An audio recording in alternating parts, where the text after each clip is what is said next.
Good afternoon. My name is Lance Lysowski, the Sabres beat writer for the Buffalo News, here for the latest mailbag edition of, I guess we'll call these a video podcast. But typically, now that we roll out a Sabres mailbag, I don't get to publish them as frequently, I know, as some readers would like. I really appreciate the eagerness, the participation. It's been awesome to see how many people send in questions, whether it's email, which of course, if you ever have a question, you can submit one through email at lylsowski@buffnews.com, or you can find me on Twitter, X, whatever you want to call it these days. My handle is lylsowski.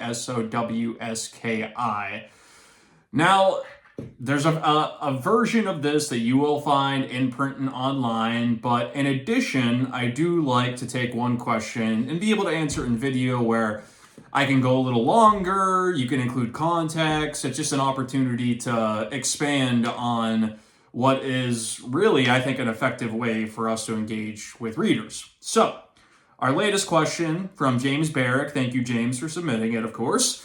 How would you allocate the rest of the Sabres cap space for next season? Now, James, I don't want to go into exact detail quite yet. I do that every offseason with a GM for a day column, which is when I select players that I would add, what contracts I would give specific players.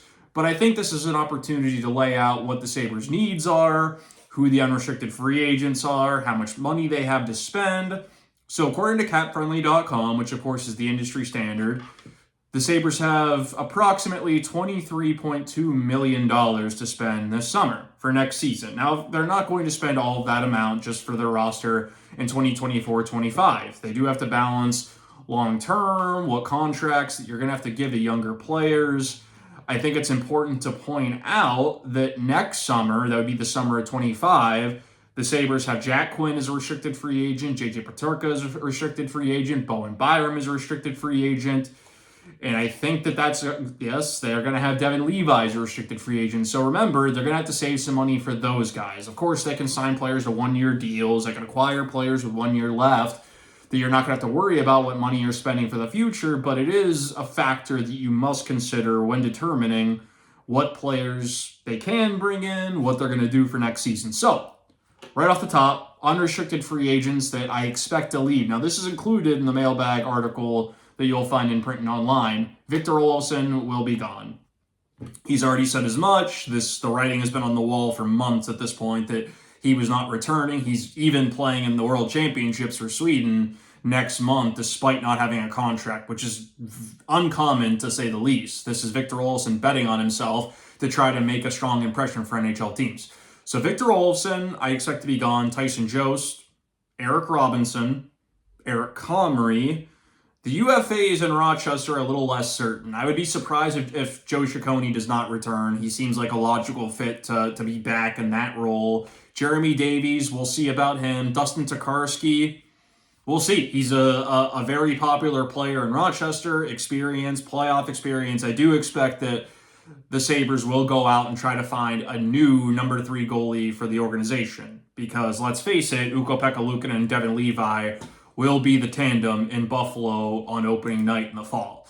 So, you got Brett Murray. Will he be back? I think he's much more likely to be back with Lindy Ruff as the coach than Don Granato. More of a Lindy Ruff type player, to say the least. Linus Weissbach, we'll see. I like the way that his development has gone, but he is 26 years old. Is there really a spot in Buffalo? Does he play a heavy enough game? Perhaps an AHL contract would make sense for him. We will have to see. Brandon Byro, less likely with Ruff as coach, in my opinion. Just look at consider what the Sabres' needs are. Bottom 6. Byro, I like him, but not really a role you see him fitting there. So that essentially rounds it up. In summation, the one that I left out, which I'm still uncertain of, is Zemgus Girgensons. Valuable fourth-line player, in my opinion. Turned 30 years old. You can bring him back on a reasonable contract for what a fourth-liner brings. Double-digit goal potential, penalty killer. I just wonder, though, given all the comments that we heard over the last 2 weeks of accountability, the standard not being high enough, is it time to bring in some different veteran voices to fill out the rest of this roster? And perhaps create an opportunity for younger players to take on even bigger leadership roles. And I'm even going to include Alex Tuch in that conversation. Not exactly a younger, definitely not inexperienced, but somebody who may not have been able to, or may not have been in a leadership position with having a letter, that now if you let somebody like Girgensons go, that creates an opportunity for Tuch to have a bigger voice. So it is an interesting conversation. I do believe that Girgensons is going to be given the option to return. Terry Pegula loves him. Kevyn-Adams loves him. I'm sure that Ruff will appreciate the skill that Girgensons brings. It's just a factor that I'm sure that I would consider, at least. Is it time to just move on? For just the sake of change. I'm not even suggesting that Girgensons is invaluable. And restricted free agents is another conversation that I think is important to have, pardon me. Peyton Krebs, Henry Jokiharju, Jacob Bryson, and, of course, last but not least, Ukko-Pekka Luukkonen. Let's focus on those guys. Peyton Krebs, in my opinion, may fit even better with Lindy Ruff than he did with Don Granato. I know that ideally you're not going to have that type of skill set as a bottom six center, and he needs to get better at faceoffs to have an opportunity to really carve out a niche in this league. But he's an extremely hard worker. He embraces a role of a hard to play against, gritty, willing to do whatever it takes for his teammates type of player. But he needs to improve his shot. There needs to be more offensively that he brings to the team. His defense did slip while trying to elevate into a higher role. Really, I think this is going to be a conversation on what are their needs this summer. Do they need a third-line center? Do they need a fourth-line center? And how does Krebs fit into it? I would expect, it's not like they're going to just not bring Peyton Krebs back on any, it's either you give him a qualifying offer to bring him back next season on a short-term, one-year deal and kick the can down the road, give him more of an opportunity under a different coach, or he's part of a trade package, or there's confidence that he can come in and fill an important role in this team. It's going to be a very interesting discussion between Kevyn-Adams, Lindy Ruff, and everybody else involved. Personally, I'm not getting rid of Peyton Krebs. I think that he's 23 years old. There is certainly an opportunity for him to fill a bigger role. He's going to have to win faceoffs. He's going to have to kill penalties. He's going to have to be a different player than maybe some expected, but you need a very effective third and fourth line to move forward. And we'll get into the center conversation in a few minutes here. I'm trying to go fast. I don't want to go too long with these. Jacob Bryson, I would bring him back. You can give him a cheap qualifying offer. I'm not sure exactly what that would be.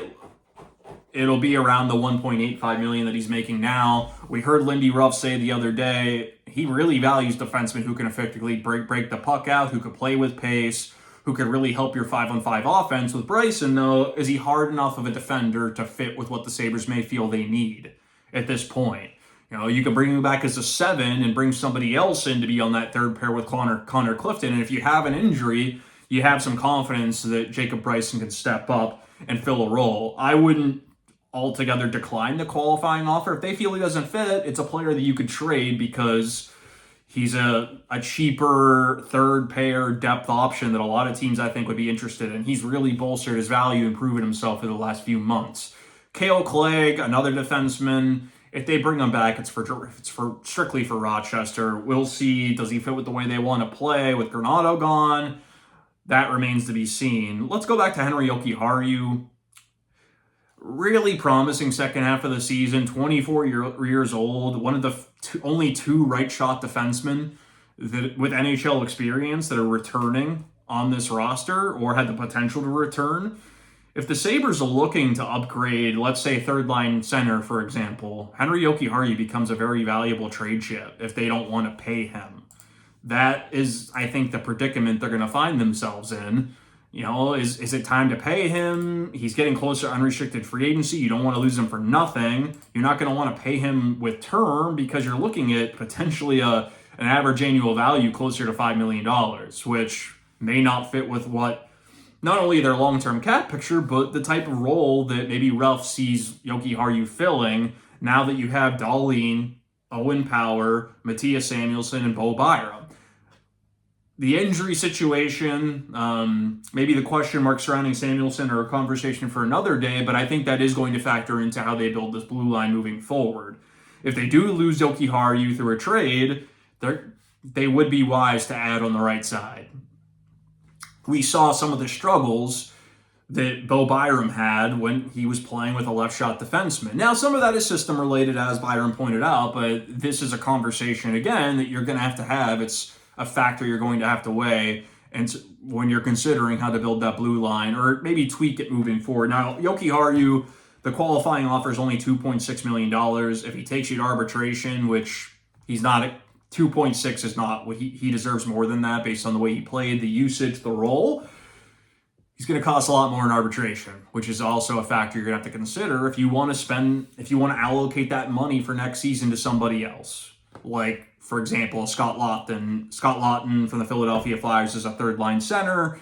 Do you want to potentially bring in somebody like Patrick Kane on a one-year deal to bolster your top six? There's a lot of options here. I think everything that we knew or expected out of the way the Sabres were building, it needs to reset now that Lindy Ruff is the coach. He's looking for different players. Now, the system isn't going to change drastically. It's not like you're going from Don Granato to John Tortorella, but there is going to be a change in terms of the expectations with how forwards defend, how heavy you want your bottom six to be, and those are considerations you're going to have to take moving forward.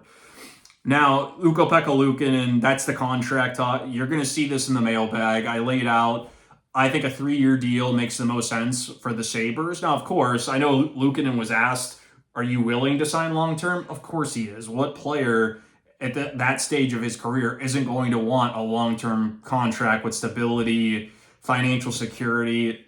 It doesn't make sense to the Sabres. The true test for an NHL goalie is whether or not they can repeat that performance. Luukkonen did it for 4 months. Now, can you do it again? There are very few goalies who are able to sustain success in this league. It's a very short list. You're talking about Connor Hellebuyck, Andrei Vasilevsky, UC Saros. It's an exclusive list, and you cannot consider Luukkonen in that group quite yet. Bobrovsky's in there, but somebody like Jake Ottinger isn't, when everybody expected that he would be. That's Philip Gustafsson is a cautionary tale. Smart move by the Wild to only give him 3 years last summer, and now all of a sudden you're talking about, is he a trade chip for the Wild this summer because he performed below expectations? They have a young goalie who's coming up in the prospect ranks. The Sabres have Devin Levi, who, let's see how it goes. If I'm the Sabres, I kick this can down the road. I give Luukkonen a short-term deal with an average annual value of around $4 million and continue that competition. You don't want complacency to kick in. You don't want to commit to either goalie quite yet. Let this play out. The schedule is going to set up to where you're going to be able to evaluate both. They're going to play a lot of hockey, and to be honest with you, I think it's perfect now moving forward to where you don't have to overplay Ukko-Pekka Luukkonen. Like, it was very good for him at this stage of his development and his point of his career to play 50+ and show that he can do it. But then maybe you can get more out of him in a sustained period of time by having Luukkonen and Levi kind of go with the 50-50 split, the way that we saw the Boston Bruins deploy Linus Ullmark and, of course, Jeremy Swayman the last couple of seasons. Now, we're talking about, I got the question, you're going to read it again in the mailbag, trade or free agency in terms of upgrading this roster. Trade, of course, is the more realistic option. You don't overpay on a longer-term deal. Even bottom six guys are expensive now in free agency, the effective ones at least. And when it comes to trade, yes, you have no movement clauses, no trade clauses, which eliminates some very intriguing names that could be available. Yanni Gourde is one that comes to mind for me if you're talking about bottom six, but there's still plenty of players out there. Scott Laughton, I think that the Sabres would consider a top six forward, top six winger to be exact, to complement what they have. You can maybe knock down somebody like a Zach-Benson to the third line, and knock down is not even really the right term. It's putting him in a position where the usage and the opportunity makes a lot more sense for where he's at in his development. You could shelter him. You could use him in different situations. He's a player Ruff is going to like. It's just, where does he fit? Where can you get the most out of him that really helps not only with success in the interim, but his long-term development? And I think, to circle back, not only tweak the D-core to supplement and complement the skill you have back there, But that third line, fourth line center is going to be very important for this team. And as I wrote, and I hate to repeat myself in that way, I think this team would be very wise to add a center who can take a lot of those D-zone responsibilities, D-zone face-offs away from Dylan-Cozens to let him play to his strengths. It was very admirable for him to want to be that guy, to be that shutdown center. And it was very, I think, a very critical piece of his development to learn how to do it. But to get the most out of him in that contract that you're paying him long term, give him a lot of ozone starts, put him in spots where he can score. I want Dylan-Cozens scoring. I want him making plays with the puck. And now you know he can defend. He's going to get a heck of a lot better, in my opinion, with Ruff as the coach and the way that he's going to push structure on these guys. But bring somebody in who can win those critical faceoffs, who can go up against the opponent's top lines, so you could free up Dylan-Cozens to really make a bigger impact, particularly at home, right? Like, he doesn't need to be your matchup center at home. He just needs to be able to handle matchups when you're on the road. And we'll get into more detail when it comes to the offseason discussions as we move forward, but I thought this was a good opportunity to give you a picture, or at least an idea of where I see this being built moving forward, or at least how I would approach it this offseason. It's a big one for Kevyn-Adams. I don't think it should be lost that the foundation, the pieces are in place for this to be a playoff team. They're not far off. It's about tweaking the roster here or there, bringing in different types of players to complement what they have. And I know there's a lot of angst, or at least some angst, within the fan base on, well, when is Kulik or Roseanne going to get their opportunity? Make him compete for it. This is a good spot to be in. You don't want to bury him, but by any means, but you want a competitive training camp where there is that carrot you can dangle, and you want guys fearing for their jobs. Like, you want guys to think, well, I got to hold on to I got to perform at my best, or Kulik, Rose, and Savoy, keep going down the list, is going to take my job for me. I'm Lance Lysowski from the Buffalo News. Thank you for everybody who submitted a question. For those who don't and want to participate in the future, email me, find me on Twitter, X, whatever you want to call it, and we'll get involved next time. Thanks again.